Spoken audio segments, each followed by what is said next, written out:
السلام عليكم ورحمة الله تعالى وبركاته. مرحبا بكم معي في قناة وصفات طبخ مع رشيدة. تنتمنىكم تكونوا بخير وعلى خير وبصحة جيدة. اليوم ان شاء الله فيديو ديال العراضات، تنتمنى ينال الاعجاب ديالكم. هنايا كانوا عندي ضياف ودرت لهم هاد العراضه هذه البسيطه، تنتمنى تنال الاعجاب ديالكم. بقاو مع الفيديو باش تشوفوا الوصفه والطريقه وفرجه ممتعه. والا كنتي اول مره تزور القناه تنتمنى تدعمني بلايك وابوني للقناه وتفعيل الجرس باش توصل بكل ما هو جديد. فضلا وليس امرا. شكرا على الدعم والتشجيع، وبقاو مع الفيديو حتى الاخر باش تشوفوا طريقه التحضير والوصفه وفرجه ممتعه. هنايا غادي نبداو ان شاء الله بهاد التحليه هذه اللي تجي رائعه، تحليه ديال اللوتيس. هنايا انا استعملت هاد الباكيه ديال البسكوي كاملها، ودرت نص من البسكوي ديال اللوتيس باش يعطيه المذاق. حيت كيف تعرفوا البسكوي ديال اللوتيس راه غالي بزاف. المهم استعملت هذا البسكوي هذا العادي ونكهته بهذا البسكوي ديال اللوتيس، والنص غادي نخليه يتزين. هنايا غادي نجمع الخليط بشويه ديال الزبده مذوبه صافي حتى نشوفوا الخليط راه هكا تيتجمع في اليد. صافي غادي نصبوه في شي مول، في شي اطار او لا في شي مول اللي غادي نقدموا فيه التحليه هذه. هنايا هاد الاطار هذا غلفته بالسلوفان باش الى صافي برد غادي نحيد داك السلوفان، غادي يبقى المنظر مزيان. هنايا صافي غادي ندوزو للكريمه اللي غادي نحتاج ليها. هنايا علبه ديال الجبن، العلبه اللي تدير 10 دراهم. هنايا 2 معالق من زبده ديال اللوتيس.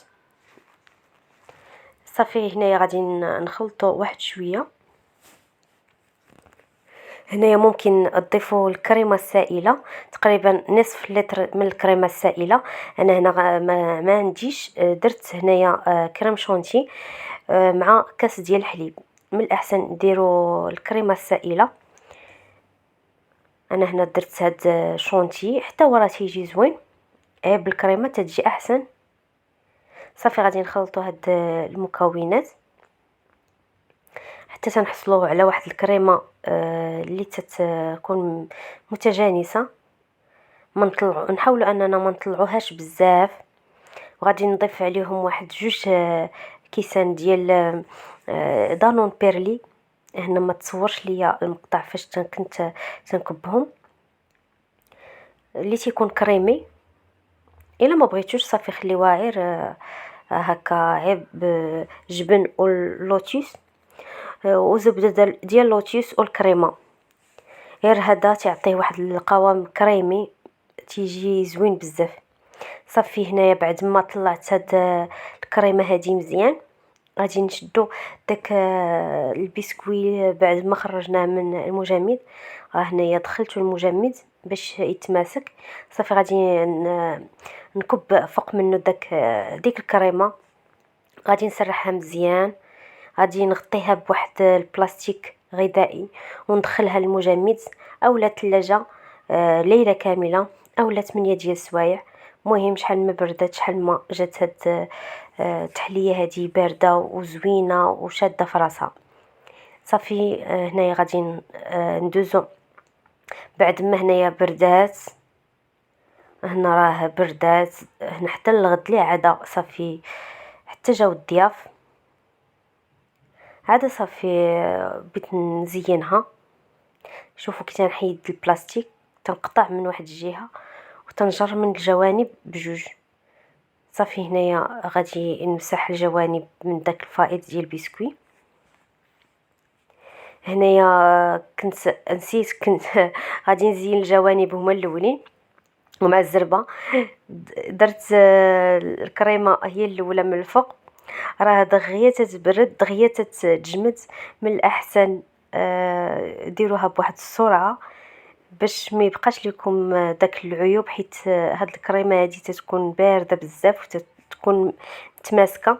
وزبده ديال اللوتيس الا حطيتوها على شي حاجه بارده راه دغيا تتجمد. صافي هنايا زينت على هاد الشكل. داك البسكوي اللي خليت داك النص ديال البسكوي طحنته وزينت به الجوانب على هذا الشكل، وخليت واحد جوج طروفه غادي نديرهم في الوسط. صافي، هي التحليه ديالنا واجده. تنتمنى تنال الاعجاب ديالكم وما تنساوش لي لايك. صافي، هنايا غادي ندوزو نحضروا الكريمه اللي غادي نديرو للحم. انا هنا عندي واحد جوج معالق ديال الزبده. خدمت الزبده ديال العبار باش تعطي واحد النسمه زوينه للحم. هنا غادي ندير توابل، شويه ديال التحميره، شويه ديال الابزار، الكمون، شويه ديال الثوم عاديه. انا هنا عندي في المجمد، عندي هنا اعشاب مناسبه والملح وشويه ديال القزبر اليابس. تقريبا هنا درت ملعقه صغيره مع مرش من كل حاجه. صافي، غادي نشرملو هاد الكوتليت هذا مزيان. نتوما استعملوا النوع ديال اللحم اللي عندكم.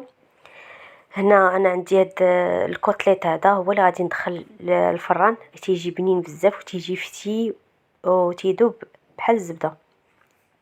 صافي، هنايا بعد ما شرملته غادي نخليه واحد ساعتين اولا 3 ديال السوايع يتشرب لينا ديك الشرموله مزيان. صافي، هنايا غادي نستفوه في واحد لاطه ديال الفرن اللي تتكون مفرشه فيها ورق ديال المطبخ وورق ديال الالومنيوم باش يطيب لينا مزيان ويجينا فتي بلا ما بلا زيت. مهم غادي يطيب غير بديك الزبده وغادي يجي غزال بزاف. جربوه بهذه الطريقه هذه. المهم غادي تجربوا الكتف واي نوع ديال اللحم بغيتوا ديروها في الفران، ديروها هذه الطريقه هذه وردوا عليا ان شاء الله. تقولوا لي كيف جاتكم. المهم هنايا صافي غادي نغلف مزيان بابي الومنيوم، غادي ندخلهم للفران تقريبا واحد ساعتين ديال المكانه. المهم على درجه تكون متوسطه من الفوق ومن التحت. صافي، هنايا غادي ندوزو نحضروا واحد الحشوه اللي تتجي لذيذه بزاف ديال المملحات غادي يعجبوكم بزاف. هنايا عندي بصيله صغيره اللي تتكون مقطعه رقيق، وشامبينيون حتى هو تيكون مقطع رقيق، نصف علبه. هنايا عندي الملح والابزار صافي وزيت الزيتون. غادي نديرو كلشي فوق النار وغادي نخليه يتشحر مزيان. غادي نضيف هنا واحد ملعقه صغيره ديال الزبده غير باش تجينا الحشوه الجيده. وغادي نضيف هنايا واحد ملعقه صغيره ديال الثوم بودره، ما تكونش عامره. وعندي هنايا سدير ديال الدجاج اللي تيكون مقطع رقيق بزاف، تقريبا واحد 50 غرام. صافي، غادي نخليو كلشي يطيب مزيان وندوزو هنايا نحضروا ونخليوها تبرد جانبا. هنايا صافي بعد ما غتكون بردات غادي ندوزو نحضروا صافي الكيكه المالحه اللي غادي نديرو فيها هاد الحشوه هذه. هنا عندي 3 البيضات وقبيصه ديال الملحه. صافي، غادي نخلطوا مزيان هاد البيض حتى تنحسوا بواحد رغوه. صافي تكونات لنا، تخلط مزيان وتكونات لنا ديك الرغوه. صافي، هنايا غادي نضيف ليه كاس ديال الزيت، تقريبا كاس صغيور بزاف. الا درتو كاس ديال العنبه عفوا غادي ديروا نصف كاس. هنايا ضفت غير درت انا غير كاس صغيور، داكشي علاش بحال قلتي نصف كاس. هنايا عندي واحد دانون طبيعي، دانون مسوس. ما حدنا تنضيفوا كل مكون وحنا تنبداو نخلطوا مزيان بالضرب اليدوي. غادي نضيف هنايا قزبر ومعدنوس اللي يكونوا مقطعين رقيق، وهنايا واحد تقريبا 50 غرام اولا. المهم هي النسمه ديال الفرماج حمر اللي تيكون محكوك بهذا الشكل هذا. صافي، هنايا بعد ما طابت لنا ديك الحشوه وبردات، هنايا ضروري تكون بارده. غادي نخلطوها مع هاد الكيكه هذه المالحه. صافي، وغادي نضيف هنايا واحد 2 خمارات حمرين من وزن كل خماره تتوزن 8 غرام. صافي، غادي نديرو الكاس الاول ديال دقيق الفورص اللي تيكون مغربل. غادي نخلطوا هاد المكونات مزيان حتى تنشوفوا هاد الخليط انسجم مزيان وتخلط. غادي نضيفوا الكاس الثاني،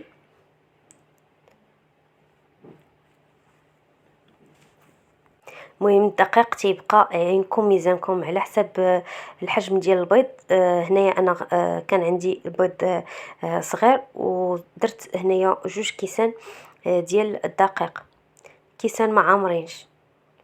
صافي غادي نخلطوا هاد المكونات مزيان. صافي غادي نديروهم في هاد المولات هادو ديال السيليكون اولا المولات اللي عندكم. انا عندي هاد الشكل هذا. غادي نديروهم في هاد المولات ديال السيليكون، تجي فيهم هاد المملحه غزاله بزاف. صافي غادي نعمرهم تقريبا نخلي واحد ثلث ديال هاد المول هذا ما عامرش، وغادي نضرب به بحال هذا الشكل وندخلهم الفران يطيبوا على المهل. غادي نشعلوا العافيه عين من التحت بحال الشكل ديال الكيكه حتى طيب لينا، ونزلوهم لتحت باش يتحمروا وياخذوا لنا اللون الذهب. هنايا خديت واحد الطريف ديال الدجاج درتو في الماء مع شويه ديال الابزار اللي تيكون حبوب، واحد ضريس ديال الثومه، شويه وريقات ديال سيدنا موسى. صافي وغادي ومليحه غادي نخليوه حتى يتسلق مزيان. هنايا صافي راه بعد ما تسلق مزيان هنايا حضرت معكم هنايا واحد بيشاميل. هنايا درت غادي نخلط هاد السديات ديال الدجاج مع البيشاميل. الا ما بغيتوش ديروا البيشاميل غادي ديروا الجبن، من الاحسن غادي يعجبكم بزاف بالجبن. هنايا ما كانش متوفر عندي جبن، درت البيشاميل ولكن حتى هو راه جا بنين. صافي بعد ما وجدت ليا البيشاميل درت عليه شويه ديال الجبن اللي تيكون محكوك، فرماج محمر وشويه ديال الزعتر حتى هو. صافي غادي ناخذ داك السدير ديال الدجاج بعد ما طاب، غادي نفرتوه على هذا الشكل. صافي غادي نخلطوا هاد الحشوه مزيان وغادي نعمروا بها هاد لي كورني هادو. هاد لي كورني ان شاء الله غادي نشاركهم معكم في شي فيديو اخر ان شاء الله. اللي بغى الوصفه تقولها ليا، اللي بغات الوصفه عفوا تقولها ليا في التعاليق باش نحط لكم ان شاء الله الفيديو. هنايا هاد لي كورني تيجيو لذاذ بزاف، جربوهم ان شاء الله وردوا عليا في التعاليق كيف جاوكم. هنايا صافي غادي نبدا نعمر لي كورني من الداخل مزيان بهاد الحشوه هذه ديال الدجاج. ممكن ديروا حتى القمرون حتى هو تيجي خزال بزاف حتى هو في هاد لي كورني هادو. المهم الكفته الحشوه اللي بغيتو تعمروا بها غادي تعمروا بها هاد لي كورني هادو. صافي هنايا زينت بالفرماج حمر ونخليوهم جانبا حتى التقديم. هنايا في مقيله اخرى غادي نديروا بصيله متوسطه مع شامبينيون اللي تيكون مقطع حتى هو رقيق. هنايا عندي في التوابل الملح، الابزار، الخرقوم، سكنجبير، التحميره، الكمون وشويه ديال القزبر اليابس وزيت الزيتون والثوم بودره. صافي غادي نخلطوا هاد المكونات مزيان وغادي نديروهم فوق النار يتشحروا لنا حتى نشوفوا هاد البصله هذا نزلات. عاد غادي نضيف ليها هنايا واحد جزره اللي تتكون هكا محكوكه رقيق، وواحد 100 غرام ديال الكفته. صافي غادي نخليو كلشي يتشحر لينا. وعاد غادي نضيفوه هنايا الشعريه ديال الروز اللي تتكون مقطعه رقيق حتى هي ومرطبه في الماء. صافي غادي نخلطوا هاد المكونات. غادي نضيفوا هنايا واحد شويه ديال القزبور ومعدنوس اللي تيكونوا مقطعين رقيق. صافي غادي نخلطوا هاد الشعريه هذه مع المكونات حتى ياخذوا نفس التوابل. صافي هنايا غادي نضيف هنايا واحد معلقه كبيره ديال لاصوص الصوجا اختياريه، الا كانت ديروها راه حتى هي تتلذذ لنا الحشوه، الا ما كانتش بلاش.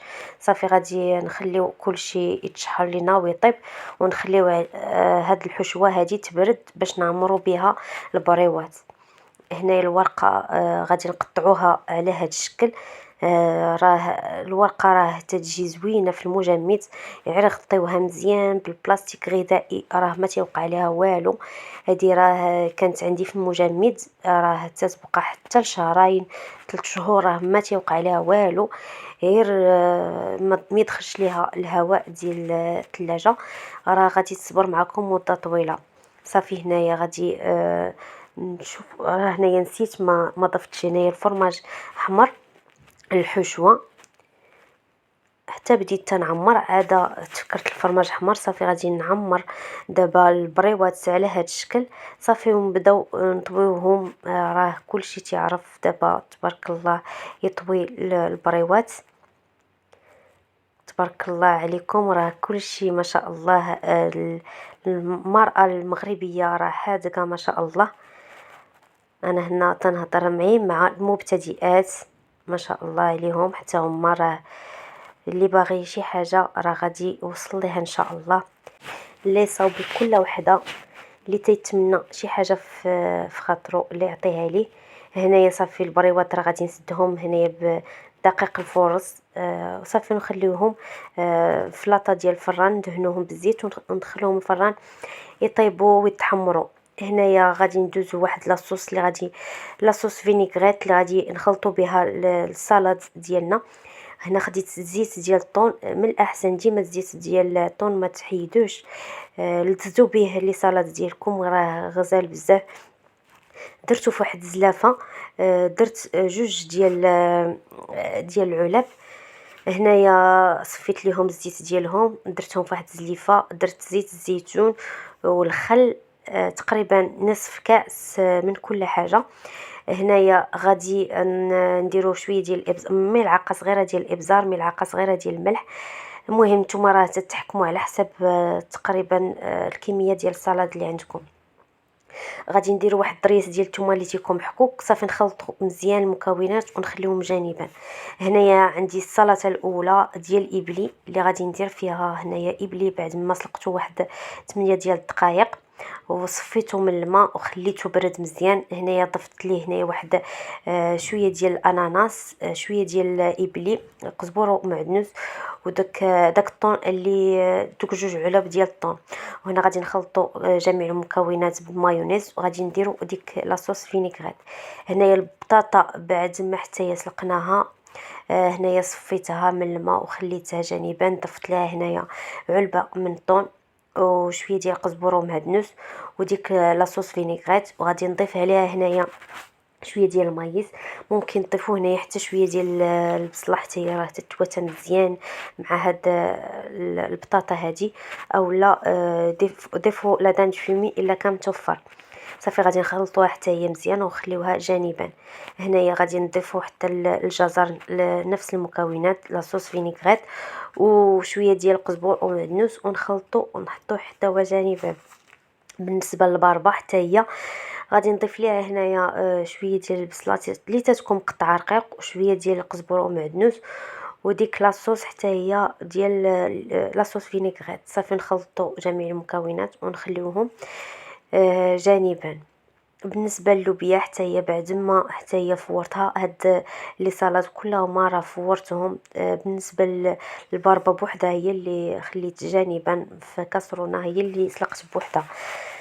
انا راه كلشي تنديرو في الكسكاس او في البرمه تندير فيها يا اما ابلي يا اما الرز، تجي طريقه سهله. صافي بالنسبه للوبيا حتى هي ضفت لها نفس المكونات وخلطتها. هاد سلطه عفوا ديال الاناناس تجي غزاله بزاف بواحد لاصوص كوكتيل اللي تجي بنينه بزاف. هنايا عندي الفواكه اللي عندكم نديروها، اللي متوفره عندكم ديروها. انا هنا درت الاناناس، درت الايجاص، درت التفاح، القرقاع اللي تجي واحد التقرميشه ديالو غزاله بزاف هاد السلطه هادي. غادي نضيفو هنايا حتى شويه ديال المايس وشويه ديال هنايا الرمان اللي تيكون حتى هو على هذا الشكل. صافي غادي نضيفو هنايا واحد الدانون مسوس وشويه ديال المايونيز وواحد شويه ديال الكيتشوب وشويه ديال الملحه وشويه ديال الابزار. صافي غادي نخلطوا هاد المكونات مزيان. غادي نعمروا بها الايجاص ديالنا، عفوا الاناناس ديالنا. صافي هنايا غادي نخلطوا هاد المكونات مزيان. غادي تجربوا هاد السلطه هادي وغادي تدعوا معايا ان شاء الله، راه غادي تعجبكم بزاف بزاف. جربوها وردوا عليا ان شاء الله في التعليق كيف جاتكم. صافي هنايا راه نسيت ما ضفتش هنايا الزبيب حتى الاخر عاد تفكرته. كنت مرقداه شويه في الماء طايب باش يتنفخ، وغادي نزيدو حتى هو مع السلطه. هنايا بعد ما صوبت هنايا الافوكا، عندي جوج ديال الافوكا، قطعتهم مربعات رقاق. هنا غادي نضيف واحد نصف علبه ديال الطون، اولا ديروا علبه كامله ديال الطون، وديروا ما ديروش زيت ديال هاد الطون هذا، باش ما تجيكمش الافوكا عامره بالزيت. هنا غادي نضيفوا واحد شويه ديال المايس، وغادي نضيفوا شويه ديال زيت الزيتون. هنا نسيت ما ضفتهاش، شويه ديال الابزار وشويه ديال الملح. راه تجي غزاله بزاف هاد السلطه هادي. ممكن تضيفوا حتى شويه ديال المطيشه اللي تتكون مقطعه رقيق، وشويه ديال البصله، راه حتى هي تجي زوينه بزاف مع الافوكا. صافي هنا بعد ما خلطتها مزيان غادي نعمروا الافوكا ديالنا وغادي نحطوها جانبا. هنا غادي نعمروا الاناناس.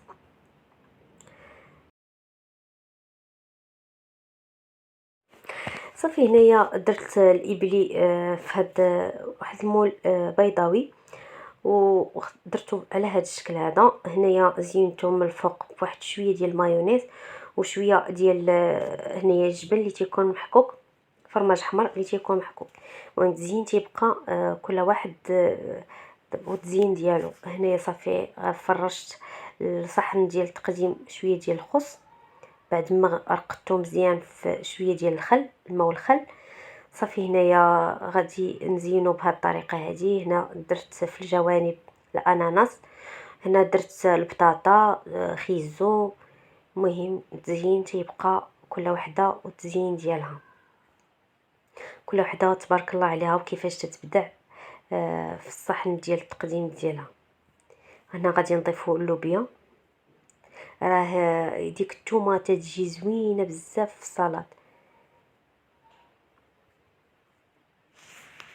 صافي هنايا غادي نضيفو هنايا في اللي تبقات لينا شويه ديال الباربه.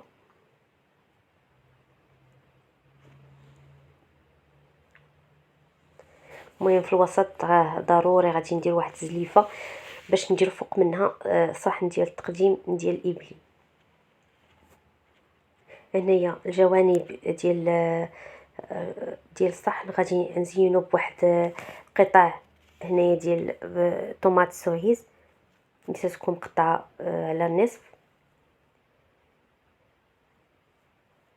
ونتمنى ان الاعجاب ديالكم هذا الديكور هذا البسيط. هنا كنت بغيت نزين بالبيض ديال السمان ما متواجدش، ممكن تزينوا حتى بلدان فيمي. المهم تزين باللي عندكم في الدار. انا هنا زينت باللي عندي. هنا غادي تزينوا بشويه ديال الخشخاش من الفوق اولا الابزار اللي متوفر عندكم. هنا الاناناس درتو في هاد الجانب هذا. تنتمنى تنال الاعجاب ديالكم هاد السلطه هادي. صافي هنايا غادي ندوزو للطبق الرئيسي بعد ما طبت لنا اللحم. هنا درتها في الوسط الفيديو، مقطع ديال الفيديو تمحى ليا ملي كنت نحيد اللحم. هنايا صافي المملحات. صافي هنايا بعد ما خرجتهم من الفران شوفوا كي تيجيو غزالين بزاف. جربوهم وردوا عليا ان شاء الله في التعاليق كيف جاوكم. هنايا رافقت هذا الطبق الرئيسي بشويه ديال الزعلوك ديال الدنجال، تيجي لذيذ بزاف حتى هو. عرفتها كي تجي هاد اللحم هادي تجي فتيه بزاف. هنا راه ما حمرتهاش، هنا ملي تتحلوا عليها البابي غادي تلقاوها صافي طابت وتحمرات في نفس الوقت راه تتحمر. هنايا صافي في الوسط غادي نديرو شويه ديال الابزار وشويه ديال الكمون والمليحه. هنايا تقريبا سالينا جميع الوصفات. غادي ندوزو هنايا للديسير. بغيت نوريكم غير هاد الطريقه هذه ديال المونغ بالنسبه اللي ما تتعرفش كيفاش تقطعو. وصلنا لنهاية الفيديو. اللهم أدمها علينا نعمة واحفظها من الزوال. دمتم في رعاية الله وحفظه، وإلى اللقاء إلى فيديو قادم إن شاء الله.